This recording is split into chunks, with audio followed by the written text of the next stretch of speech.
Hello everyone, I am Diksha and I am from Team SciHype. Today we are going to start with our chapter number 1, that is crop production and management. Crop production से सबसे पहली चीज जो सबके दिमाग में आती है that is food, है ना, खाना। अब फूड जो है वो किसकी बेसिक रिक्वायरमेंट होती है? ऑब्वियसली लिविंग बींग्स की।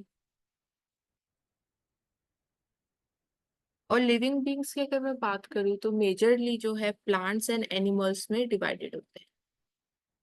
ठीक है, और भी चीजें होती है, माइक्रो ऑर्गेनिजम्स एंड ऑल, उसको हम अभी नहीं इंक्लूड कर रहे हैं, हम बेसिक चीजें पढ़ते हैं। ठीक है, तो लिविंग बींग्स जो है हमारे प्लांट्स और एनिमल्स होते हैं। अब हमें पता है जो प्लांट्स हैं वो अपना खाना खुद बनाते हैं थ्रू फोटोसिंथेसिस। ये हमने अपने प्रीवियस क्लासेस में पढ़ा है और डिटेल में पढ़ा है। ठीक है, अब जो एनिमल्स हैं इंक्लूडिंग ह्यूमन बींग्स, हम अपना खाना खुद नहीं बना सकते। ठीक है, obviously we are dependent on others, plants, या तो हमें प्लांट से मिलता है that is a fruits, vegetables, या फिर हम दूसरे एनिमल्स पे ही डिपेंड होते हैं। ठीक है, जैसे आपको डेयरी प्रोडक्ट्स है, आपका मिल्क है काउ से, बफलो से। ठीक है, आपका जो है मीट है, चिकन है, like we are dependent on other plants and animals for our food, right. अब नेक्स्ट क्वेश्चन जो हमारे दिमाग में आता है वो है कि हमें खाने की जरूरत ही क्यों है? सबसे बेसिक सेंस जो हम देखते हैं, खाने से हमारे अंदर एनर्जी आती है जिससे जो हमारा बॉडी है वो अच्छे से फंक्शन करेगी। ठीक है, बेटर बॉडी फंक्शन होगा हमारा। तो ये हमको दे, देखो, जैसे अब हमें एनर्जी मिलती है खाने से, जो यूटिलाइज होती है वो carrying out our body function, जैसे डाइजेशन हो गया, रेस्पिरेशन हो गया, एक्सक्रीशन हो गया। ठीक है, नेक्स्ट क्वेश्चन का आंसर ये था, हमें प्लांट्स और एनिमल्स दोनों से जो है हम डिपेंडेंट होते हैं। अब ये देखो कि जैसे एक ट्री है, ठीक है, ये मेरा एक एप्पल का ट्री है, और एक विलेज है जहाँ पे 100 पीपल रहते हैं। ठीक है, 100 लोग रहते हैं, और एक ट्री है जिससे अप्रोक्स मेरे को 10 एप्पल्स मिलते हैं। अब इतनी बड़ी लार्ज पॉपुलेशन को ये एक सिंगल ट्री कैसे रिक्वायरमेंट मीट करेगा खाने की? इसको सॉल्व करने के लिए हमने क्या किया, हमने एक बड़ा एरिया लिया। ठीक है, और उसमें हमें पता है कि मेरे पास एप्पल्स इजली आ रहे हैं, कि इस क्लाइमेटिक कंडीशन में एप्पल का ट्री एक आ गया तो बाकी भी आ सकते हैं, है ना। तो हमने जो है मल्टीपल ट्रीज लगा दी। ठीक है, तो अगर मैं अप्रोक्स 10+ ट्रीज लगा दूं तो मेरा 100 लोगों का जो है रिक्वायरमेंट कंप्लीट हो जाएगी फूड के लिए। इस जो प्रोसेस को कहते हैं कि कल्टीवेटिंग अ सिंगल आइटम, ठीक है, इन अ लार्ज एरिया, उसको हम कहते हैं क्रॉप प्रोडक्शन। ओके, क्रॉप क्या होता है? जब हम सेम काइंड ऑफ प्लांट्स को कल्टीवेट करते हैं ऑन अ लार्जर स्केल, ठीक है, उसको हम कहते हैं क्रॉप। तो अब हमें क्या पता चल गया कि हम प्लांट्स, एनिमल्स एंड क्रॉप्स की हेल्प से जो है अपना फूड रिक्वायरमेंट कंप्लीट करते हैं। ठीक है, जैसे आपने खेत देखे होंगे, ऑब्वियसली आई गेस सब नहीं देखे होंगे, तो जैसे ये है कि क्या है, ये वीट है, ये कॉटन है, इवन आपकी कुछ चीजें ऐसी भी होती है जैसे कॉटन हो गया, कॉफी हो गई, टी हो गया।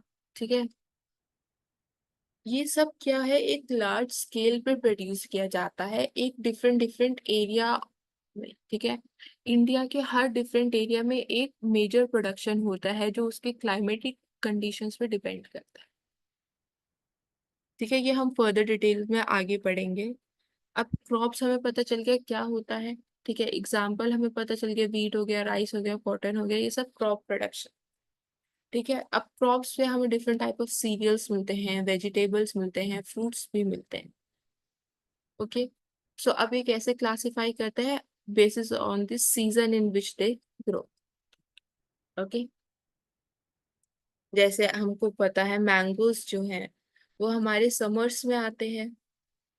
ठीक है, एप्पल्स जो हैं वो हमारे विंटर्स में आते हैं। ठीक है, तो डिपेंडिंग ऑन द सीजन हमारे कल्टीवेशन होती है।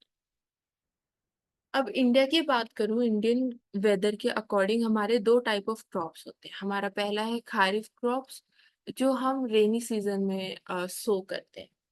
ठीक है, जो हमारा जनरली जून से सितंबर होता है। इसके एग्जाम्पल्स है हमारे पैडी, मेज, सोयाबीन, ग्राउंडनट, कॉटन, राइस। ठीक है, और दूसरे टाइप ऑफ क्रॉप होते हैं हमारे राबी क्रॉप्स, जिनको हम विंटर सीजन में सो करते हैं, जो हमारा अक्टूबर से मार्च होता है। इसके एग्जाम्पल होते हैं वीट, ग्राम, पी, मस्टर्ड, लिंसीड। ठीक है, अब आपका क्वेश्चन ये होगा, जैसे अगर मैं राइस का एग्जाम्पल लूँ, कि राइस को मैं विंटर सीजन में क्यों नहीं बना सकती, right? Why not in winter season? इसका सिंपल सा आंसर यही है, क्योंकि यहाँ पे जो है वाटर रिक्वायरमेंट बहुत ज्यादा होती है। जो हमारी वाटर रिक्वायरमेंट होती है वो बहुत ही लार्ज स्केल पे होती है, जो हम मैन्युअली नहीं मीट कर सकते। ठीक है, बहुत ज्यादा हमको बारिश चाहिए, तभी ये जो इस टाइप के जो हमारे क्रॉप्स हैं वो उग पाएंगे। ठीक है, अब मैं बात करूं वीट की, कि हम वीट को जो है रेनी सीजन में क्यों नहीं डाल सकते? पानी ही तो मिल रहा है, उससे क्या ही खराब होगा? इससे ये खराब होगा कि ये इस टाइप के जो हमारे क्रॉप्स होते हैं, इनको बहुत कम पानी की जरूरत होती है और इनको थोड़ा ठंडा वेदर चाहिए। ठीक है, यहाँ पे अगर मैं ज्यादा पानी डाल दूंगी तो वो सारे क्रॉप्स जो है खराब हो जाते हैं। Okay, so her type of crops को अलग वेदर चाहिए। ठीक है, अलग क्लाइमेटिक कंडीशन चाहिए, तो उनके बेसिस पे जो है हम डिवाइड करते हैं types of crops in India. ये आपको जरूर याद रखने, विद एग्जांपल्स। ठीक है,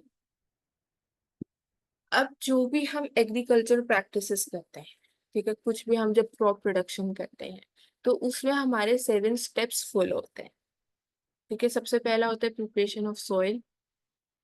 उसके बाद होता है सोइंग, जो हम सीड्स वगैरह डाल के उगाना स्टार्ट करते हैं। उसके बाद हम मेन्योर्स, फर्टिलाइजर्स ऐड करते हैं। Then irrigation, watering and checking बीच बीच में कि सब ठीक है, किस चीज कहाँ पे क्या कमी है, उसको रिक्वायरमेंट्स को कंप्लीट करते हैं। एंड हम जब वो हार्वेस्ट होना शुरू होती है, थोड़ा बढ़ना शुरू होती है, तो उसमें कीड़े लगने का बहुत डर रहता है। So to protect them from weeds and all kind of insects, उनको प्रोटेक्ट करना भी जरूरी है, अदरवाइज एवरीथिंग विल फॉलो। उसके बाद जब वो कंप्लीटली हार्वेस्ट हो जाएंगे, ठीक है, तो हम उसको जो है काटना शुरू करते हैं। ठीक है, उसके बाद स्टोरेज इज वेरी इंपॉर्टेंट। अब क्या है, सपोज मैंने राइस बनाया, तो वो तो अब मैं रेनी सीजन में बनाऊंगी, बट राइस की रिक्वायरमेंट तो मुझे पूरे ईयर रहेगी, राइट? तो मैंने 3-4 मंथ्स लगाए उसको बनाने में, बट रिक्वायरमेंट्स तो मेरी 12 मंथ्स तक है। तो मैं उसको एक्स्ट्रा प्रोड्यूस करती हूँ, ताकि मैं उसको नेक्स्ट ईयर तक एटलीस्ट अ ईयर का स्टॉक में तैयार रखती हूँ, ताकि मैं उसको स्टोर कर सकूँ easily. Okay, so storage is very important, जिसके लिए हम डिफरेंट डिफरेंट वेयर हाउसेस देखते हैं, जो क्लाइमेटिक कंडीशन को मेंटेन करते हैं। अब ये जो सारे स्टेप्स हैं हम डिटेल्स में एक एक करके पढ़ेंगे। ठीक है, सबसे पहले आता है हमारा प्रिपरेशन ऑफ सोइल। अगर मैं एक लैंड को देखूं, ठीक है, जो बहुत टाइम से ऐसे ही पड़ा हुआ है सूखा, तो उसमें हम देखते हैं कि जो ऊपर की जो मिट्टी है, जो हमारी सॉइल है, वो बहुत हार्ड हो जाती है, राइट? पानी से, धूप से तो बहुत हार्ड हो जाती है, उसके ऊपर कुछ खास फर्क नहीं पड़ता किसी चीज का। So before doing any kind of agriculture practices, सबसे पहली चीज जो होती है वो हमारी होती है प्रिपरेशन ऑफ सोइल। जो हम सोइल है उसको turn the soil and be loosely. इसका जो मतलब होता है, जैसे आप इसमें देख लो, खुदाई करना। ठीक है, हम डिफरेंट डिफरेंट टूल से डीप डाउन सॉइल को जाते हैं और नीचे वाली सॉइल्स को निकाल के ऊपर की तरफ लेयर लेके आते हैं। ठीक है, खुदाई करने को कहते हैं turning and loosening the soil. इससे क्या होता है, क्यों इम्पोर्टेंट है ये? ताकि जो हमारे रूट्स हैं, किसी भी क्रॉप अगर मैं लगाऊंगी, ऊपर ऊपर लगा दिया मैंने और टर्न नहीं करा, तो क्या होती है वो नीचे तक जा नहीं पाएगी, क्योंकि हार्ड सरफेस हो चुका होता है सॉइल का। तो उसको पेनिट्रेट करना बहुत मुश्किल हो जाता है। अगर मैं सॉइल को थोड़ा लूज कर दूंगी, तो जो रूट्स हैं मेरी वो इजीली नीचे तक जा सकती है, स्प्रेड हो सकती है, पेनिट्रेट कर सकती है। जितना नीचे तक हो जाएगी उतना ही ऊपर जो है बेटर हमारा आउटकम मिलेगा। ठीक है, जो रूट्स है इजिली ब्रीथ कर सकती है। ठीक है, और नीचे तक जा सकती है। सो इम्पोर्टेंस क्या है हमारी ये। उसके बाद जो सॉइल जो हमने लूज करी, अब इससे क्या है, मेरे अर्थवॉर्म्स और माइक्रोब्स जो है उनकी जो ग्रोथ है वो भी ज्यादा हो जाएगी। अब ये जो होते हैं, जैसे हमारी बॉडी में गुड बैक्टीरियाज होते हैं, है ना, जिस जो हमारी हेल्प ही करते हैं। इसी तरीके से हमारी प्लांट्स की ग्रोथ के लिए जो अर्थवॉर्म्स है, माइक्रोब्स है, ये गुड बैक्टीरिया की तरह ही हेल्प करते हैं। ओके, तो ये डीप डाउन जाते जाएंगे सॉइल के, और ये जैसे जैसे खुदाई खुद अपने लेवल पे करेंगे तो उससे सॉइल हमारी लूज ही हो रही है। ठीक है, जो हेल्प भी करती है। एंड फर्दर ये हमस ऐड करती है। हमस मतलब खाद, जो आपने हिंदी में सुना ही होगा। खाद इज वेरी इंपॉर्टेंट। ठीक है, अ, तो ये इस जैसे इनका जो वेस्ट एक्सक्रीट करेंगे, या इनकी जो खुद की डेड बॉडीज होती हैं, ये सब क्या करती है, मेन्योर की तरह ऐड, हमस ऐड करती है, मेन्योर की तरह एक्ट करती है। ठीक है, तो बहुत इंपॉर्टेंट होते हैं ऑर्गेनिजम्स। अब हमें ये भी पता है कि जो प्लांट्स होते हैं, ठीक है, सिर्फ टॉप लेयर ऑफ सॉइल जो होती है वो सपोर्ट करती है प्लांट की ग्रोथ। ठीक है, तो अब जब हम सॉइल को खोदते हैं, ठीक है, लूज करते हैं, तो जो नीचे वाली जो दबी हुई सॉइल है उसमें ज्यादा न्यूट्रिशन रिच है। ठीक है, it is more nutrient rich soil. तो जो नीचे वाली सॉइल है उसको हम ऊपर की तरफ कर देते हैं, ताकि जो मेरा प्लांट की जो ग्रोथ है वो बहुत अच्छे से हो सके। ठीक है, और जो न्यूट्रिएंट्स सॉइल में दबे हुए हैं हम उनको यूज कर सकते। So it is very important for cultivation of crops. तो एक क्वेश्चन ये हो सकता है कि प्रिपरेशन ऑफ सॉइल जो होती है क्यों इम्पोर्टेंट है, क्यों टर्निंग एंड लूजनिंग जो है ऑफ सॉइल इज इम्पोर्टेंट। तो इसके हमारे पास तीन मेन पॉइंट्स आ गए हैं। ठीक है, सबसे पहला पॉइंट तो यही है कि वो हमारे जो है रूट्स को इजिली जो है ब्रीथ कर सकते हैं, दे कैन गो डीपर। ठीक है, दूसरा पॉइंट है कि जो हमारे माइक्रो ऑर्गेनिजम्स होते हैं वो क्या करते हैं, they add humus to it. ठीक है, एंड तीसरा पॉइंट है फॉर कल्टीवेशन ऑफ सॉइल। ठीक है, ये तीन पॉइंट्स आपको अच्छे से याद रखने हैं। इनको पैराग्राफिकली कैसे लिखना है, कैसे याद करना है, वो आपको अच्छे से प्रैक्टिस करनी पड़ेगी, तभी आपको मार्क्स मिलेंगे। एक एक दो दो लाइन आप लिखोगे तो नहीं चलेगा। ठीक है, मार्क्स के अकॉर्डिंग आप आंसर्स लिखना सीखना पड़ेगा। आगे आगे मैं आपको जब क्वेश्चंस कराऊंगी तो I will tell you what to write and what no. Okay, अब ये जो turning and loosening of soil है, इसका जो साइंटिफिक नेम है उसको कहते हैं टाइलिंग और प्लोइंग। ठीक है, it is pronounced as ploughing. So ploughing जो होता है वो हेल्प करता है। प्लो जो होता है एक ऐसा सा इंस्ट्रूमेंट होता है, ठीक है, वुड या आयरन का बना होता है। ये वुड का होता है डंडा, और ये आपका आयरन रॉड होती है। ठीक है, ये आपका ये वाला जो पोर्शन है ये आपका सॉइल के अंदर जाता है, और ये आपका हैंडल होता है through which you use it.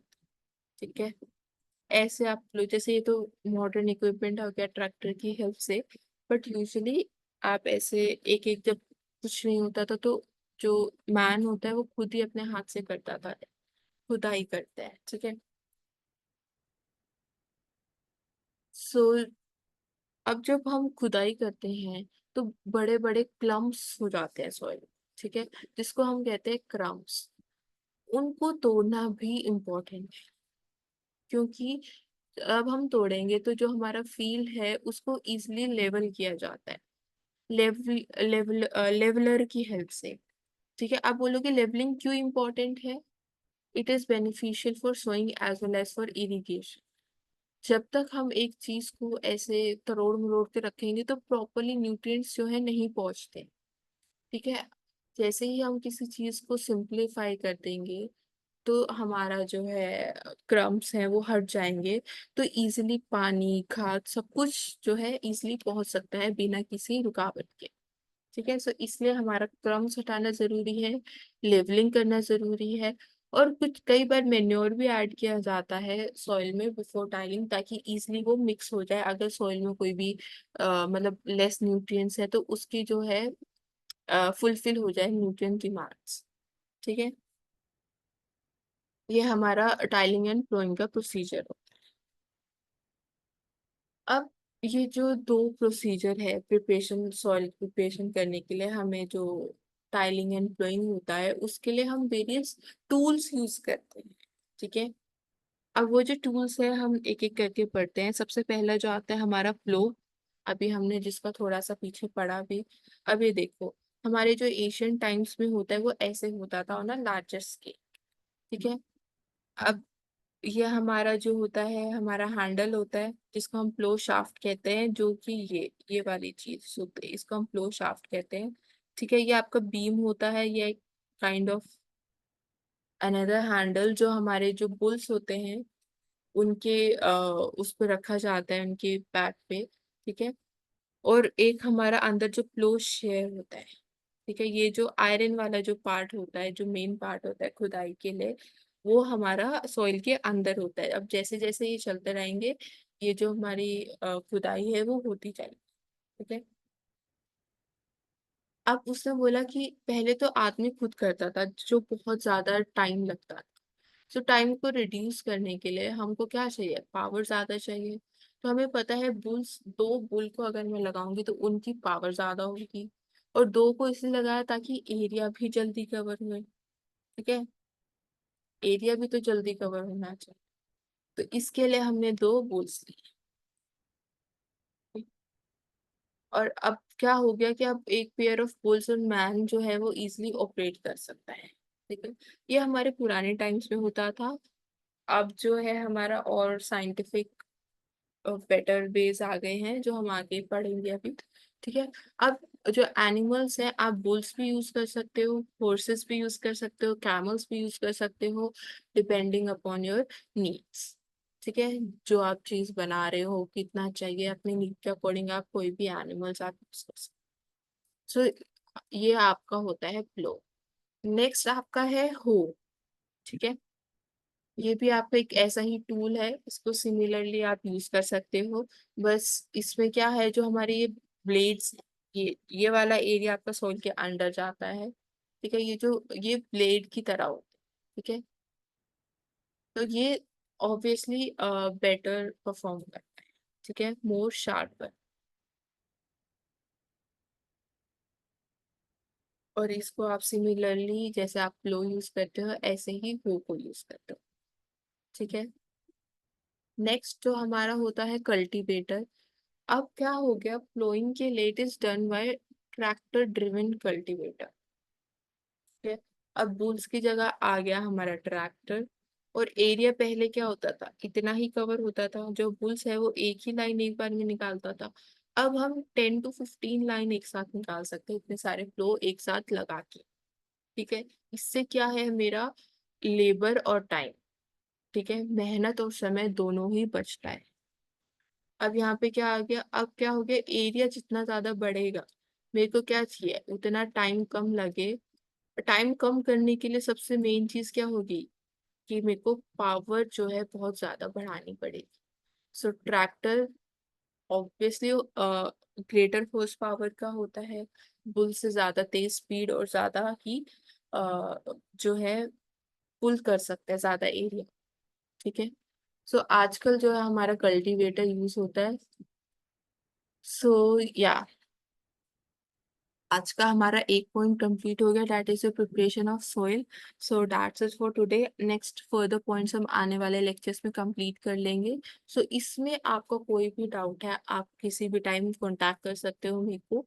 ठीक है, so that's it for today, thank you so much.